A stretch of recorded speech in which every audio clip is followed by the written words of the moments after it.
with the grade 10 Archimedes. With our topic, students debate, should schools be allowed to prohibit their students to have intimate relationship with each other? Now, before we proceed further, have you heard this news? I think that's last week. Yes. Yes. On what particular? Yes, on the TV. But what particular place? It was on? It was at? Manila. It was at Cagayan. Cagayan. And according to the news, already 6 students were kicked out of the campus. It was a college school. So many now there are many reasons. Now it's up. Now it's your time to share your insights, your ideas regarding this topic. Should the schools allow students to have intimate relationship with their schoolmates or not? So later we're going to hear the ideas of each and everyone. But before that, let's have our objective so that you will be guided on the things that we are going to do today. Okay, so we have our first objective. So that's to deliver persuasive statements through a debate, which what we are going to do. The second one, so all of you, since some of you are going to be the participants and the other are the spectators, so this is our second objective, to observe and conduct proper procedures of a debate. Like what I've told, because I'm hoping that all of you know how to conduct, and for those who have not done their assignments, it's time for you to observe. And lastly, you're going to provide your insights from the information heard or seen. So if you think that you're just spectators, no, you're not excused. After the debate, I'm going to ask you what you have learned from our activity today. So I am hoping for the cooperation of everyone. And again, as a reminder, while the debate is ongoing, do not speak unless being asked to. Is it clear? Yes, sir. Okay. So, again, this is our topic. So, should schools be allowed to prohibit their students to have intimate relationship with each other? And without further ado, I am going to give the floor now to our moderator. Ladies and gentlemen, please let us welcome Rose. To the teachers, fellow students, and participants, good afternoon. Expressing one's opinion in a particular issue is commendable as it sheds light and breaks open for a desired change. Today is no longer a normal routine for our classes, as we will go to the bigger pictures of our activities. So, brace yourselves, take a look closely, and welcome to the Classroom Debate 2016. The protagonists of this argument will exchange views on the topic: should schools be allowed to prohibit their students to have intimate relationship with each other? Beforehand, it's a pleasure for me to present the participants of this debate. On my right is the group of individuals that there is a right time for love affair. And they are the proposition team.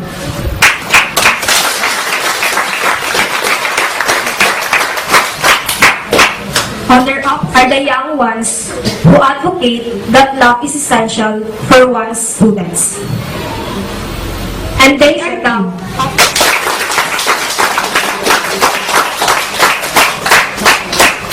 We will start with the first debater of the proposition, then followed by the first debater of the opposition, and so on and so forth.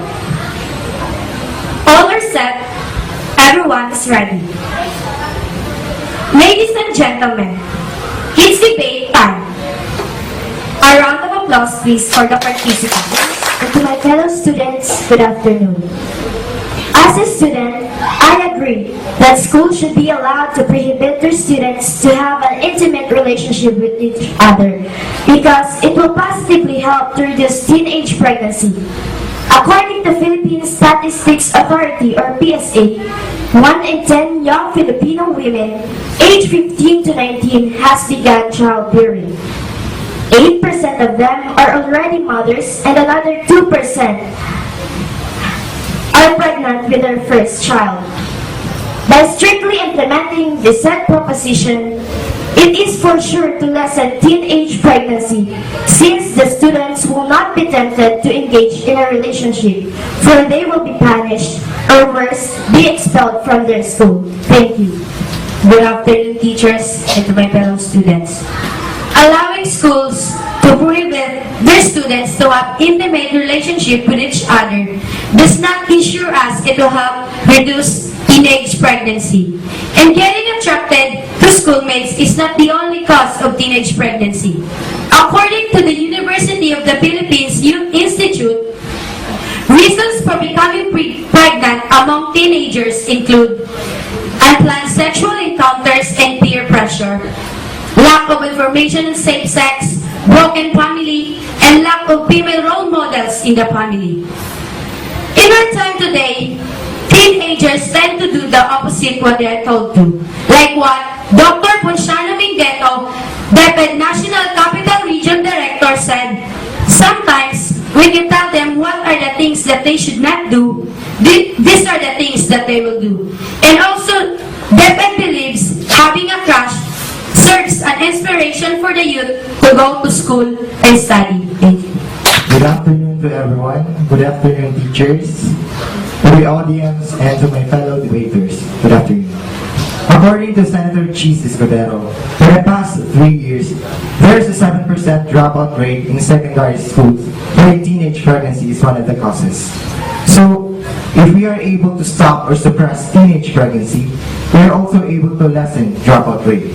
Thus, schools should be allowed to prohibit their students to have intimate relationship with each other, because it will help to reduce the number of dropout rate in secondary schools caused by teenage pregnancy. And at the same time, it will contribute to make sure that students will finish their high school, which means a higher chance for them to have a better future. Thank you. Schools are a place where students, youngsters rather, prepare themselves for romantic relationships. And according to Catholic Educational Association of the Philippines, or CEAP, they were opposed to such policy since it hinders the students' opportunity to build friendships and relationships. Moreover, the love ban may pose as a serious threat in future, as it may affect the students' ability to connect to other people and serious sense. So, schools should not prohibit their students to each other. Thank you. To my teachers, to my classmates, a pleasant afternoon to each and every one. According to the 2014 Young Adult Fertility and Sexuality Study, around 14% of Filipino girls aged 15 to 19 are either pregnant for the first time or are already mother. And records gathered by the ASEAN, of its existing members, the Philippines has the highest rate of teenage pregnancy. And according to the PSA, in 2014, 10% of pregnant teenager died due to maternal death. Teenager died to maternal death because inadequate nutrition during pregnancy due to poor eating habits, danger associated with our reproductive organs, not ready for birth, and maternal death due to higher risk of eclampsia among others. So, schools should be allowed to prohibit their students to have intimate relationship with each other, because this will help reduce teenage pregnancy, thus will help reducing maternal death. Afternoon to all of us. According to CEAP, denying young students such experience could have an adverse effect on them when they become adults. Women and men who have not been enriched by the formation of human relations and genuine friendship at a young age may find difficulty in building lifelong and intimate partnerships. Despite the belief of having a good intention, this is not a good policy. If we want our students to learn, one way on doing that is how to socialize with each other. For that meaning, to be a responsible, in ordaining to be a responsible, that is where schools should enter by guiding the students through different lectures, exposures, and programs.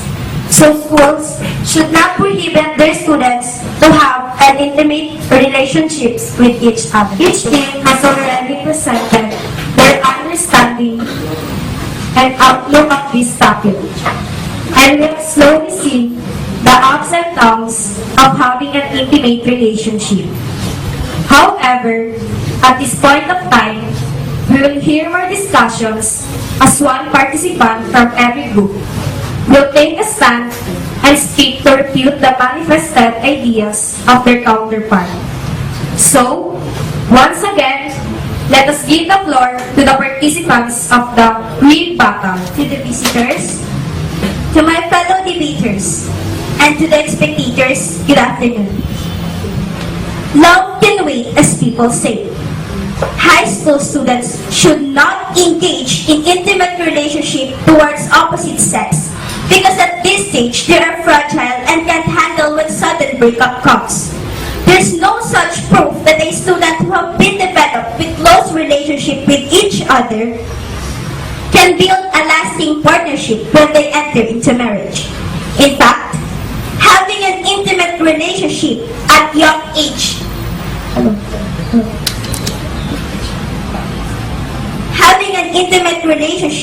towards opposite sex at young age will lead them to confusion and distraction because they don't understand what they feel to each other. Then, most of the times, their feelings will turn into lust, and after that, respect will be nowhere to find. It is not right time that a student will get inspired by his or her studies because of having a love affair with someone. There will be a tendency that an inspiration will be changed by a depression. Emotion is not an easy thing to overcome, as sometimes it will end up to discouragement and lost interest of one's life. On the other hand, building an intimate relationship towards opposite sex can be learned Hello, students, to our teachers, good afternoon. An intimate relationship, a better direction in their studies.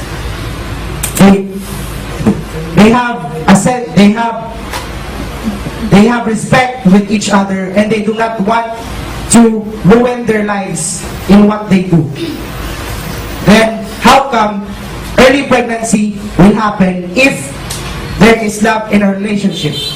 Early pregnancy only happens to those students who feel no one loves them. In the way, students who feel that no one loves them turn to bad companions and friends, in which eventually resorts them to using illegal drugs. Sometimes they go on a drinking spree, and this makes way to early pregnancy. On the other hand, students who have or engage in intimate relationship are strong and patient and determined, and they do not want or they do not trap unwanted pregnancy. They have a sense of responsibility, and they make things contributory to their future. This kind of relationship is vital, and this kind of relationship is not precedent to pregnancy rather, but is vital to make or to develop mature personality. Both sides have already shared their ideas, and all of us have been enlightened. However, it's up for us to decide which way we are going to choose. Thanks for the debaters, for the insights you have imparted to us. To the teachers, for the time spent with us. That truly made this activity an interesting one. And to all of us here, for the undivided attention and turn this debate into a successful one. That ends our debate activity. Kudos to everyone, and God bless us all. Participants. So, I'm hoping that those who are just observers have learned something of what your classmates have delivered. Here, it's that they have seen that they have followed our structure of which they have given the topic plus the supporting details, because it's much clearer if you are going to support your persuasive statement with facts, truths, with statistics, because more often people will believe those ideas of which is clearly being supported by the truth or by facts. So it's good. It's a good job for you guys that you have practiced what we have discussed on our previous lesson. Now, like what I've said, now excuse. So let's find out if you have learned something from what your classmates have shown us, have told us today. So anyone who can share their insights? Anyone? Yes, Mahinting. Don't fall in love when you are not ready to handle. Don't fall in love when you are not ready to handle.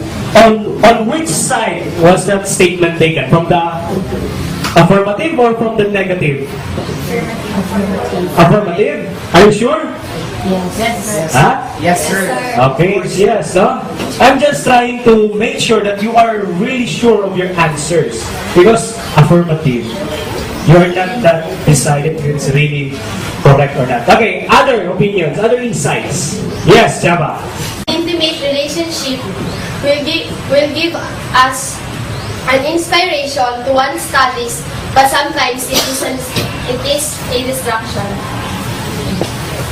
Okay, sometimes it is a distraction. So, the idea is somewhat on the middle, 50-50. Inspiration and distraction. So, that's something that we need to weigh.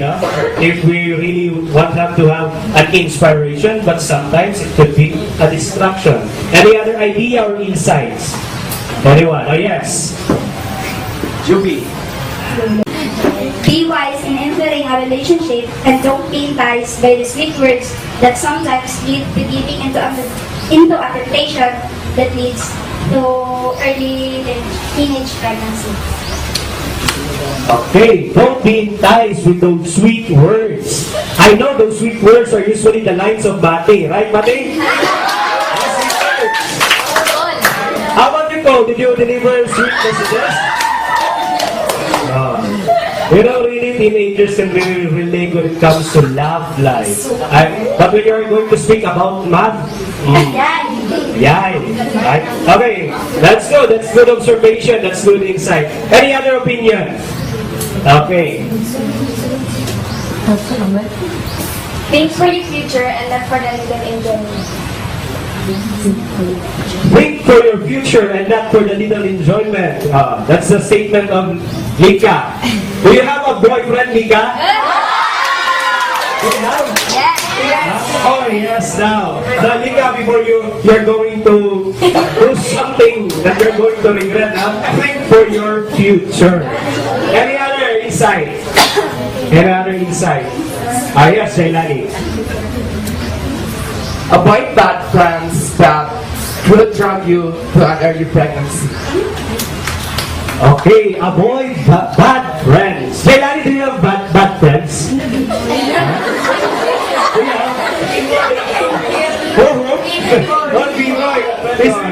I don't think so.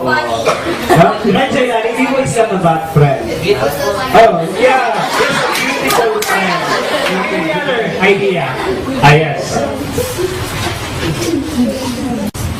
One small mistake can wake you up in a fear of pregnancy. and the loss of reputation that can hardly restore. So very short, but there's the meat, right? So that's just one mistake. Remember, one mistake, but it will make you or break you. It could make your future or ruin your future. So be careful of your decision. Sabi, excuse me. Like what we have, like what we always heard, true love can wait. So, oh yeah, yes, true love can wait. Yes, but I think mahinting as a boyfriend. So she really practiced that true love can wait. Any other? Yes. Look the people around you who have been trapped in early pregnancy and learn from them and the effect of this mistake. Okay, we have that aura, while speaking. Aura. Okay, Serrano, you said, look around you, look around you. I hope those who are around you will not make you to commit mistakes. Like what my parents always told me, friends are not bad, but make sure your friends will not drag you to things that will make you do something which you will regret. Okay, any other? Any other? Yes, agree.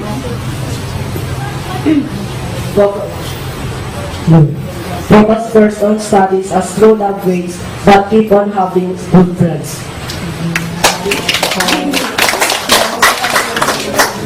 Focus on studies. Focus on studies. What does it mean when you say focus on studies? Paul, what is focus on studies?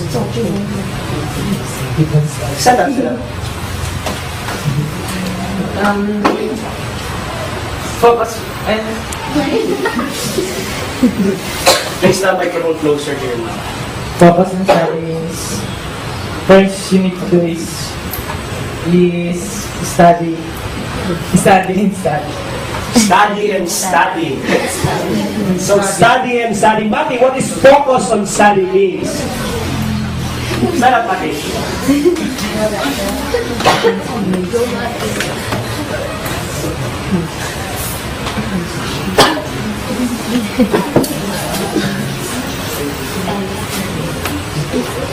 Are you nervous, Mati? Just your insight, Mati. What does it mean when you say focus on study? Focus on study means? It is to study.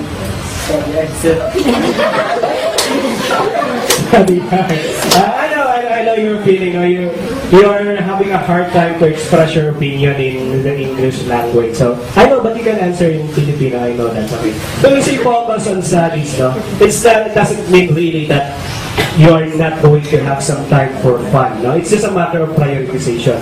More time for studies, less for extracurricular activities. I'm not saying extracurricular activities at school, but extracurricular activities at home, at the plaza, at the beach, of which I'm most of the time seeing from your Facebook page. Okay, you take care now. You take care because this one mistake will make you or break you. So, any other insights? Do we have? Okay, no more. No more. Let's proceed. So it's good that most of you are listening.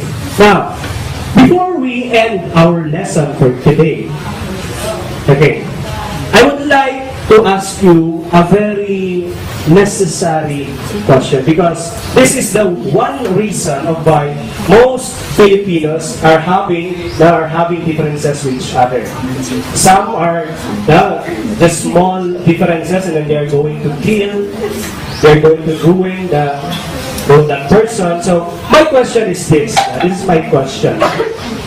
Why do you think it is necessary to respect the opinion or ideas of other people? Anyone can answer. As a student, why do you think that we should respect the ideas and opinions of other people? Why? Tupe. Yes, Tupe.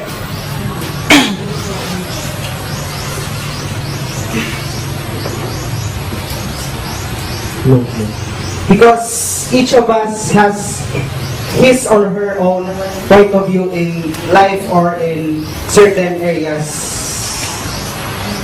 So we have different point of views in different certain areas, in different manner. Yes, that's correct.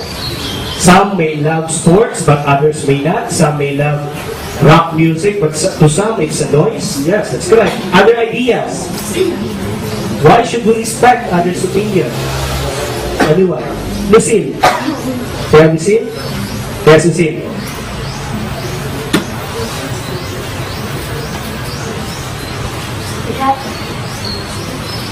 Closer. We have to respect the other's opinion because each one of us has our own knowledge or has our capability to support our decisions in life. Okay? Makes sense. How about last one? Why do we need to respect? Yes, Ayasa.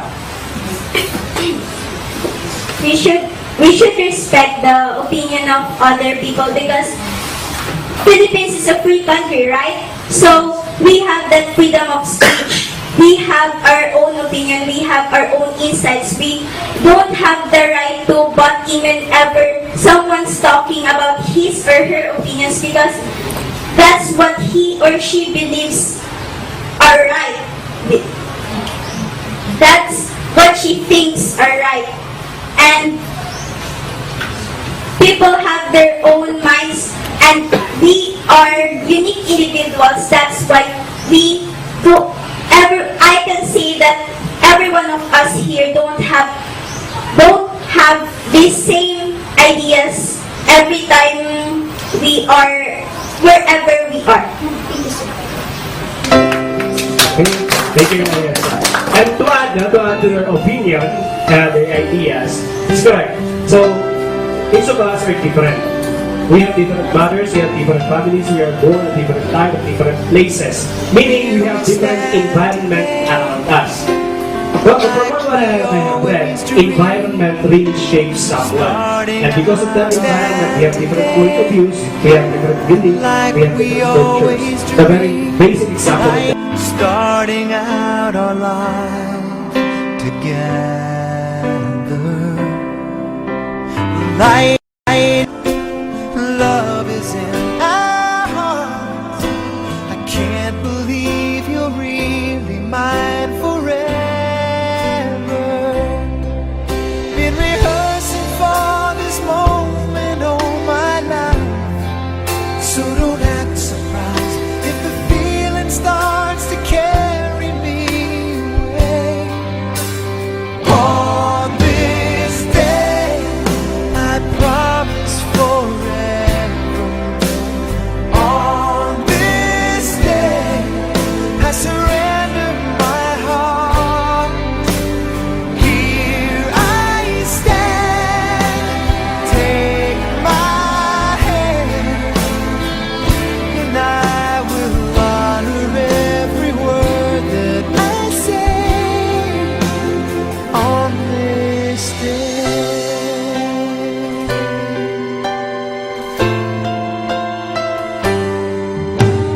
Not so long ago, this earth was just a field, a cold and lonely space without you. Now everything's alive, now everything's breathing, and the story of my life is all about you. Oh, if you feel the cold winds blowing through your nights, I will shout to you, I'm forever here to chase